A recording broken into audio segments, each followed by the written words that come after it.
इसको सही में अलग कर देंगे।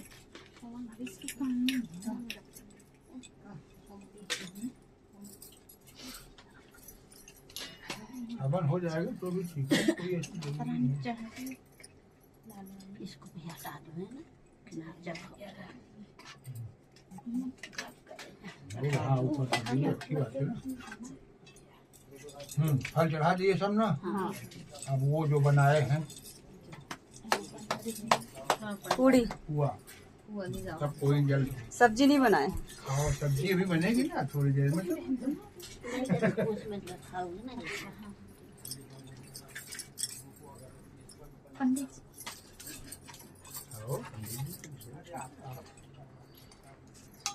जल से निकल लो। हरि ओम सहस्र शीर्षा पुरुषा सहस्र साक्षर सहस्र पादे सहस्र सर्वभूति पूड़ी ईश्वराय शुभदाय सुरेश्वराय लंबोदराय शुक्लाय जगदीशाय। हरि राम राम। हाँ रख दीजिए, ऐसे जहाँ बन जाए तो ठीक है, नहीं दीजिएगा तो इधर रख दूंगा सब साइड में। ऊपर भगवान को मत ज्यादा परेशान करना चाहिए, भगवान फिर नाराज हो जाए। नाराज तो खैर भगवान भोलेनाथ कभी किसी के ऊपर होते नहीं है। ओम सर्वेश्वराय शुभदाय सुरेश्वराय लंबोदराय शुक्लाय जगदीशाय नागाननाथाय स्तुति विभूषिताय गौरी सुताय गणनाथ नमो नमस्तुते। वक्रतुंड महाकाय सूर्यकोटि संप्रभा निर्विघ्नं कुरु मे देव सर्वकार्य सर्वदा सर्वे। जो देवी जल से आचमन करो। यथा वाण प्रहरणं कवच भोजवानानां तद्देवतानां शांति शांति सुशांति भवतु सर्वारिषु शांति। इसको चालू रहने देना, बंद मत करना। अगरबत्ती धूपबत्ती ऐसे करिए भगवान की तरफ। गंधद्वारा ईश्वरी सर्वभूतानां सामोपहेत्रियम्। धूपं दर्शयामि दीपं दर्शयामि नैवेद्यं निवेदयामि नैवेद्यान्ते आचमनीयं जलं समर्पयामि। ओम नर्मदेश्वर साम शिवाय नमः। सुनो इतना बड़ा छोटा सा जला लेना, ज्यादा नहीं, कपूर से भी जला लेंगे। वो सुनो ना, अपना अपना कड़ा उठाओ, अपनी अपनी कटोरी उठा लिए। कौन किसकी है, ये किसकी है? आपकी है? ये वाली किसकी है? ये वाली किसकी है? आपकी है? ये वाली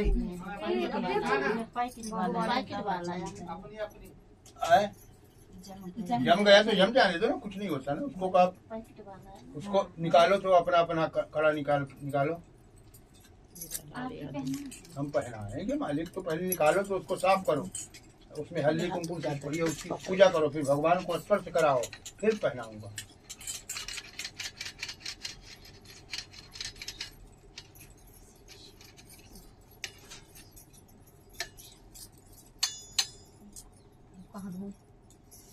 ऐसे पानी से दे रहे हैं। हाँ बस पानी से सींच के हल्दी कुमकुम उसमें लगा दो। तो अब अमृत से निकला है तो पवित्र है, उसमें कोई ऐसी बात नहीं। कोई कस्तूरी तिलकम ललाट पटले वक्षले गौधम नासा देवर मोक्तिकम सोचे तिलकम धारे तेन नमो ब्रह्मण्ड देवाय। हाँ कपड़े से पोंछ लो तो बहुत अच्छा हो जाएगा और बढ़िया। इसकी मम्मी का चेहरा ही नहीं दिख रहा, अच्छा चेहरा आ रहा था। हल्दी कुमकुम लगा लिए, दो हमको पहले मूल चावल सब चीज।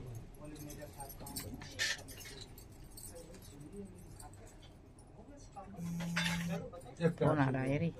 ओम सहस्र शीर्षा पुरुषा सहस्र साक्षर सहस्र पादे सहस्र सर्वभूतांगुलम। ऐसे हो दो। हाँ धर्मेंद्र सिंह मानस का फोन आ रहा है। चढ़ जाएगा। उसे कुछ दिन चूड़ी पहनाया। बंद वाला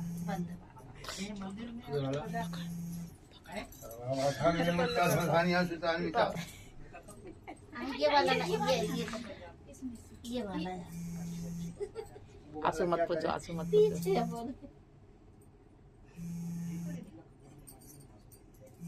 पीछे डाल बार से फिर हो गया। हरि ओम सहस्र शीर्षा पुरुषा सहस्र साक्षर सर्वेश्वराय शुभदाय सुरेश्वराय लंबोदराय। देने वाला ही है कि नहीं दोनों दोनों है? दोनों में है। फिर सेट कर लेना आप, है ना। हमेशा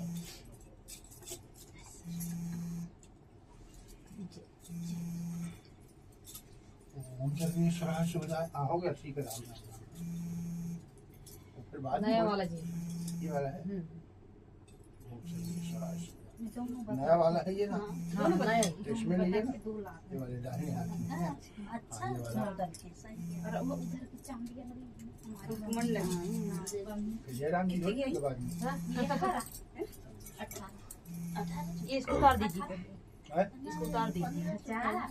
पहले इसको पहना दो, फिर इसको बदले ना इसमें ले लो। 1800 के दलवाए ना पहले के 18,000। चलो अच्छी बात है। पुराना था ना, पुराना हम तो वाकई खट्टे का कौन सा नया है, कौन सा पुराना है? 1800 का के ये नया है। हाँ ये बड़ी वाली है। बाद में करवा नहीं करवा ये खट्टे कोटवा दे ना सब रंग में मुंह हो जाता है। हां मेरे का बंद कर दे। अभी वहीं पे थोड़ा थोड़ा हवन करना है, ज्यादा नहीं है। फोन आ रहा है। काट देना से। हरि ओम अग्निर्देवं भगवन्तं देवपंगुलोचनं तांडेल गोत्रोत्पन्नः रक्तवर्णः अग्निदेवता भ्यो नमो नमः। हल्दी कुमकुम ग्रुप में अग्निदेव ना, में ग्रुप लगाओ। ऐड है। ये दीदी का 5, 6, 7।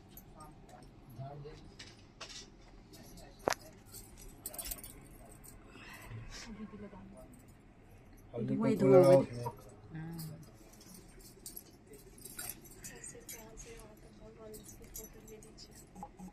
किस किलो भगवान जी को? पिछले साल का भगवान के तो सबसे पहले ली हूँ। जब मैं नहीं रहा था क्या वही धागा तीरक दना काटी। नहीं, सबसे पहले मैंने वो गणेश जी और माता पार्वती और सब।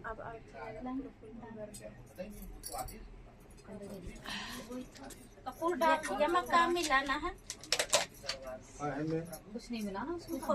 उसमें घी थोड़ा सा डाल लेंगे, बाकी कुछ नहीं सब मिला। अब कथा पढ़ेंगे, हवन करने पहले कथा पढ़ेंगे क्या? हवन के बाद भी कथा पढ़ी जाएगी, कोई ऐसी बात नहीं है ना? तो पढ़ना है, कथा ही तो मेन है बस, और क्या।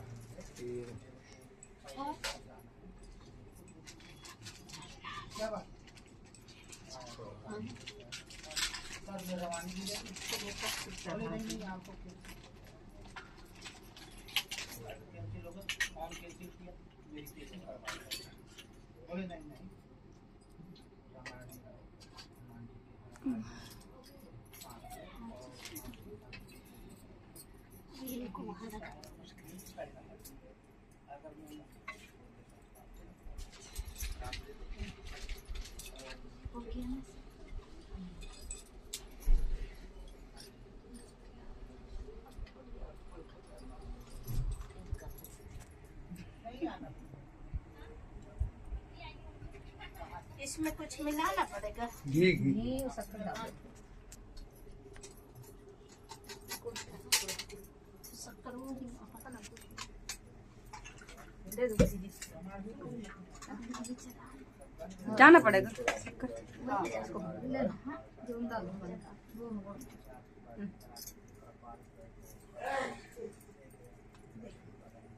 आपको काम बताता हूँ। जी रुको। बताइए। ये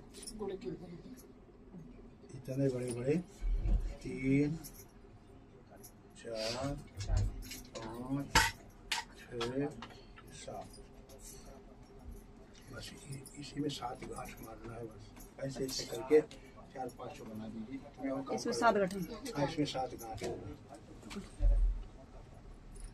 छोटू चलो रंजना तू सुन सुन वो अपन 70 रखा देखा लाइट चालू कर ले पकड़।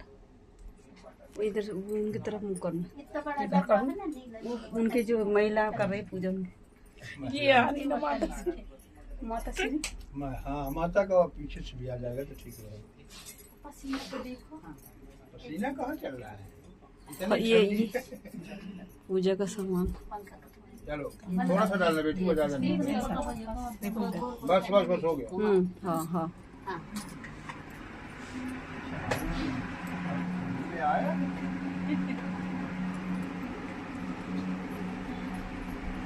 बच्चे बीच में हो गए ना, क्या करूँ? इनको इधर बैठा था या तो इधर बैठा। हाँ आपको ना इधर चलो लो।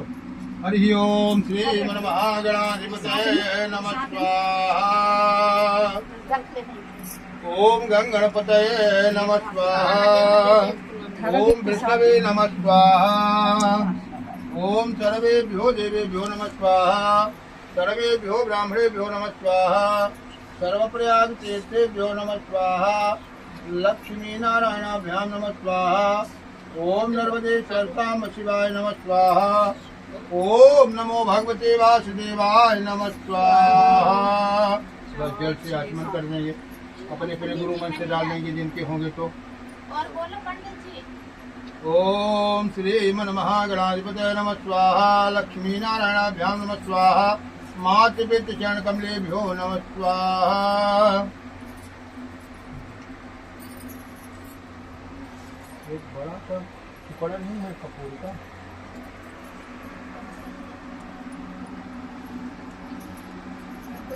खाली में खाली। 4 5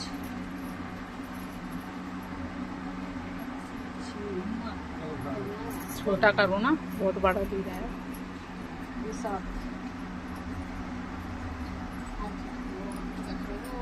ये आरती नहीं है, सब कोई हाथ में चावल फूल ले लेंगे। एक छोटी सी की बड़ी सी जो भी है कहानी, उसको बड़े इत्मीनान से सुनना है सबको। ही बड़ा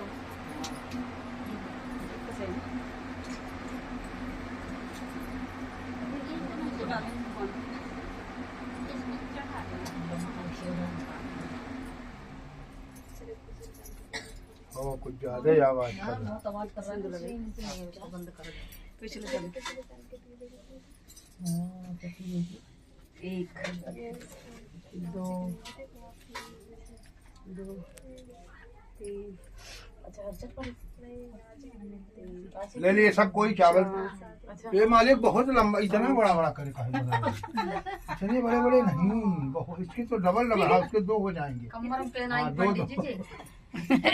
इसके 2 हो जाएंगे बेटी, तो 20 से तोड़ देना। हाँ 20 तोड़ लेंगे ना। हाँ तोड़ देना। ये ठीक है, ये ठीक है। हाँ ये भी बड़ा है, ये तो बहुत बड़ा है। 20 से तोड़ 14 गांठ लगा फिर उसमें 2 बना दो ना उसके। इतने बड़े हो जाएंगे, ठीक है। हाँ 2 तो बन जाएंगे ना। लीजिए 20 से तोड़ दो। 20 से तोड़ के। बोले शंकर भगवान की जय। माता पार्वती मैया की जय। भाद्र मास के शुक्ल पक्ष की षष्ठमी को संतान षष्ठमी का व्रत किया जाता है। एक दिन महाराज युधिष्ठिर ने भगवान से कहा कि हे प्रभु, कोई ऐसा उत्तम व्रत बताइए जिसके प्रभाव से मनुष्यों के सांसारिक दुख कलेश दूर होकर के पुत्र एवं पौत्रवान हो। यह सुनकर भगवान बोले, हे राजन, तुमने बड़ा ही उत्तम प्रश्न किया है। मैं तुमको एक पौराणिक इतिहास सुनाता हूँ, ध्यान पूर्वक सुनो। एक समय श्री लोमस ऋषि ब्रजराज की मथुरापुरी में वसुदेव देव की घर गए। ऋषि राज को आया हुआ देख करके दोनों अत्यंत प्रसन्न हुए तथा उनको उत्तम आसन पर बैठाकर उनकी अनेक प्रकार से वंदना कर तथा सत्कार किया। फिर मुनि के चरणोदक से अपने घर तथा शरीर को पवित्र किया। मुनि प्रसन्न होकर के उनको कथा सुनाने लगे। कथा को कहते कहते लोमस ऋषि ने कहा कि हे देव की, दुष्ट दुराचारी कंस ने तुम्हारे कई पुत्र मार डाले हैं, जिसके कारण तुम्हारा मन अत्यंत दुखी है। इसी प्रकार राजा नहुष की पत्नी चंद्रमुखी भी दुखी रहा करती थी, किंतु उसने संतान षष्ठमी का व्रत किया, विधि विधान सहित किया, जिसके प्रताप से उसको संतान का सुख प्राप्त हुआ। यह सुनकर देवकी ने हाथ जोड़कर मुनि से कहा कि हे ऋषिराज, कृपा करके रानी चंद्रमुखी का संपूर्ण वृतांत था इस व्रत का विधान विस्तार सहित मुझे बताइए, जिससे मैं भी इस दुख से छुटकारा पाऊं। लोमस ऋषि ने कहा, हे देवकी, अयोध्या के राजा नहुष थे। उनकी पत्नी चंद्रमुखी अत्यंत सुंदरी थी। उसी नगर के विष्णुगुप्त नाम का एक ब्राह्मण रहता था। उसकी स्त्री का नाम भद्रमुखी था। वह भी अत्यंत रूपवान सुंदरी थी। रानी और ब्राह्मणी में अत्यंत प्रेम था। एक दिन दोनों सरयू नदी में स्नान करके निमित्त गई। वहां उन्होंने देखा कि अन्य बहुत सी स्त्रियां सरयू नदी में स्नान करके निर्मल वस्त्र पहन करके एक मंडप में श्री शंकर एवं पार्वती की मूर्ति स्थापित करके उनकी पूजा कर रही थी। रानी और ब्राह्मणी ने यह देख करके उन स्त्रियों से पूछा कि हे बहन, तुम किस देवता का और किस कारण से यह पूजन व्रत कर रही हो? यह सुनकर स्त्रियों ने कहा कि हम संतान षष्टमी का व्रत कर रही हैं। हमने शिव पार्वती जी का पूजन चंदन अक्षताल से षोडशोपचार विधि से किया है। इसी पुनीत व्रत का विधान है। यह सुनकर रानी और ब्राह्मणी ने भी इस व्रत के करने का मन में ही संकल्प किया और घर वापस लौट आई। ब्राह्मणी भद्रमुखी तो इस व्रत को नियम पूर्वक करती रही, किंतु रानी राजमद के कारण इस व्रत को भूल गई। कभी करती कभी ना करती। कुछ समय बाद जब दोनों मर गए तो दूसरे जन्म में रानी ने बदरिया की योनि और ब्राह्मणी ने मुर्गी की योनि पाई। उधर ब्राह्मणी ने मुर्गी की योनि में भी सब कुछ नहीं भूली, भगवान शंकर तथा पार्वती जी का ध्यान करती रही। उधर रानी बदरिया की योनि से सब भूल गई। थोड़े समय के बाद इन दोनों ने यह देह त्याग दी। अब इनका तीसरा जन्म मनुष्य योनि में हुआ। उस ब्राह्मणी ने तो एक ब्राह्मण के यहाँ कन्या के रूप में जन्म लिया तथा रानी ने एक राजा के यहाँ राजकन्या के रूप में जन्म लिया। उस ब्राह्मण कन्या का नाम भूषण देवी रखा गया तथा विवाह योग्य होने पर उसका विवाह गोकुल निवासी अग्निझील नामक ब्राह्मण के साथ कर दिया गया। देवी इतनी सुंदर थी कि धर्मवीर कर्मनिष्ठ सुशील स्वभाव वाले 8 पुत्र उत्पन्न हुए। वह शिव के व्रत का पुनीत फल था। जी हाँ, बस आ गया मालिक 10 मिनट में। हाँ, 10-15 मिनट ज्यादा से ज्यादा। कोई भी पुत्र नहीं हुआ और निसंतान दुखी रहने लगी। रानी और ब्राह्मणी में जो प्रीति पहले जन्म में थी वह अब भी बनी रही। रानी तथा विद्यावस्था को प्राप्त हो गई तथा उनके दुख का कारोबार नहीं रहा। उनके एक गूंगा बहरा बुद्धिमान अल्पवायु वाला पुत्र पैदा हुआ तथा उसके 9 वर्ष की आयु में क्षणभंगुर संसार को छोड़कर चला गया। अब तो रानी पुत्र शोक में अत्यंत दुखी हो व्याकुल रहने लगी। दैव योग से भूषण देवी ब्राह्मणी के यहाँ थोड़ी देर में लगाता हूँ। यहाँ अपने सब पुत्रों को लेकर के पहुंची। रानी का हाल सुनकर उसे भी बहुत दुख हुआ, किंतु उसमें किसी का क्या दोष? कर्म और प्रारब्ध के लिखे को स्वयं ब्रह्मा भी नहीं मेट सकते हैं। रानी कर्मच्युत थी, इसी कारण से उसे दुख भोगना पड़ा। इधर रानी उस ब्राह्मणी से इस वैभव और 8 पुत्रों को देखकर उसने मन ही मन में ईर्ष्या करने लगी तथा उसके मन में पाप उत्पन्न हुआ। उस ब्राह्मणी ने रानी का संताप दूर करने के निमित्त अपने 8 पुत्रों को रानी के हाथ छोड़ दिए। रानी ने पाप के वशीभूत होकर उन ब्राह्मण पुत्रों की हत्या करने के विचार से लड्डू में जहर मिला करके उनको भोजन करा दिया, परंतु भगवान शंकर की कृपा से एक भी बालक की मृत्यु नहीं हुई। यह देखकर तो रानी अत्यंत ही आश्चर्यचकित हो गई और इस रहस्य का पता लगाने के मन में ठान ली। भगवान की पूजा सेवा से निवृत्त होकर के जब भूषण देवी आई तो रानी ने उससे कहा कि मैंने तेरे पुत्रों को मारने के लिए इनको जहर मिलाकर लड्डू खिला दिए, किंतु इनमें से एक भी नहीं मरा। तूने ऐसा कौन सा दान पुण्य किया है जिसके कारण तेरे पुत्र भी नहीं मरे और तू भी नित्य नए सुख भोग रही है? तू बड़ी सौभाग्यवानी है। इन सबका भेद तू मुझे निष्कपट होकर के समझा। मैं तेरी बड़ी ऋणी रहूंगी। रानी के ऐसे वचन सुन करके भूषण ब्राह्मणी कहने लगी, हे रानी सुनो, तुमने 3 जन्म का हाल कहती हूँ, सो ध्यान पूर्वक सुनना। पहले जन्म में तुम राजा नहुस की पत्नी थी और तुम्हारा नाम चंद्रमुखी था और मेरा नाम भद्रमुखी था। मैं ब्राह्मणी थी। अब तुम अयोध्या में रहते थे। मेरी तुम्हारी बड़ी प्रीति थी। एक दिन हम दोनों जन सरयू नदी में स्नान करने के लिए गए और दूसरी स्त्रियों को देखकर संतान षष्टमी का व्रत उपवास शिव जी का पूजन अर्चन करने को तुमने भी संकल्प किया था, किंतु तुम तो राजमत के कारण सब भूल गई और झूठ बोलने का तुमको श्राप मिला, जिसे तुम आज भी भोग रही हो। मैंने इस व्रत को आचार विचार सहित नियम पूर्वक सदैव किया और आज भी करती रहूं। दूसरे जन्म में तुम्हें बदरिया की योनि मिली तथा मुझे मुर्गी की योनि। भगवान शंकर की कृपा से इस व्रत के प्रभाव तथा भगवान नाम को मैं इस जन्म में भी नहीं भूली और निरंतर उस व्रत को नियमानुसार करती रही। तुम अपने इस संकल्प को इस जन्म में भी भूल गई। मैं तो समझती हूँ कि तुम्हारे ऊपर जो भारी संकट है उसका एकमात्र यही कारण है और कोई दूसरा कारण नहीं है। हो सकता है इसलिए कहती हूँ आप इस संतान षष्टमी के व्रत को करिए जिससे तुम्हारा यह संकट दूर हो जाए। लोमश जी ने कहा, हे देवी भूषण ब्राह्मणी के मुख से अपने पूर्व जन्म की कथा सुनकर संकल्प इत्यादि सुनकर के रानी को पुरानी यादें आ गई। अब रानी भूषण ब्राह्मणी के चरणों में पड़कर क्षमा याचना करने लगी और भगवान शंकर पार्वती की अपार महिमा के गीत गाने लगी। उसी दिन से रानी ने नियमानुसार संतान षष्टमी का व्रत किया, जिसके प्रभाव से रानी को संतान सुख भी मिला तथा संपूर्ण सुख भोग कर रानी शिवलोक को प्राप्त हुई। भगवान शंकर के व्रत का ऐसा प्रभाव है कि पथभ्रष्ट मनुष्य भी अपने पथ पर अग्रसर हो जाता है और अंत में ऐश्वर्य भोग करके मोक्ष को पाता है। लोमश ऋषि ने कहा, हे देव की, इसलिए मैं तुमसे भी कहता हूँ कि तुम भी इस व्रत को करने का दृढ़ संकल्प मन में करो, तुमको भी संतान सुख प्राप्त होगा। इतनी कथा सुनकर देवकी हाथ जोड़कर लोमश ऋषि से पूछने लगी कि हे ऋषिराज, देवकी, यह पुनीत व्रत भादों के महीने की शुक्ल पक्ष की षष्टमी के दिन किया जाता है। उस दिन ब्रह्म मुहूर्त में उठ करके किसी नदी अथवा कुएं में पवित्र जल में स्नान करके निर्मल वस्त्र पहनना चाहिए। फिर शंकर भगवान तथा जगदम्बा पार्वती की मूर्ति की स्थापना करे। इन प्रतिमाओं के सम्मुख सोने चांदी के तारों का अथवा रेशम का एक गंडा बनावे। उस गंडे के 7 गांठें लगानी चाहिए। इस गन्ने की धूप दीप अष्टगंध से पूजा करके अपने हाथों में बांधे। भगवान शंकर से अपनी कामना सफल होने की शुद्ध भाव से प्रार्थना करे। तदंतर 7 पुआ बना करके भगवान को भोग लगावे और 7 ही पुआ एवं यथाशक्ति सोने और चांदी की एक अंगूठी बनाकर इन सबको एक तांबे के पात्र में रखकर और उनका 1650 विधि से पूजन करके किसी सत्यार धर्मनिष्ठ सतपात ब्राह्मण को दान में दे देवे। उसके पश्चात 7 पुआ एवं स्वयं प्रसाद में ग्रहण करे। इस प्रकार इस व्रत का पारायण करना चाहिए। प्रतिमास की शुक्ल पक्ष की षष्टमी के दिन है। देवकी, इस व्रत को इस प्रकार नियम पूर्वक करने से समस्त पाप नष्ट होते हैं और भाग्यशाली संतान की उत्पत्ति होती है तथा अंत में शिवलोक की प्राप्ति होती है। हे देवकी, मैंने तुमको संतान षष्टमी का व्रत संपूर्ण विधान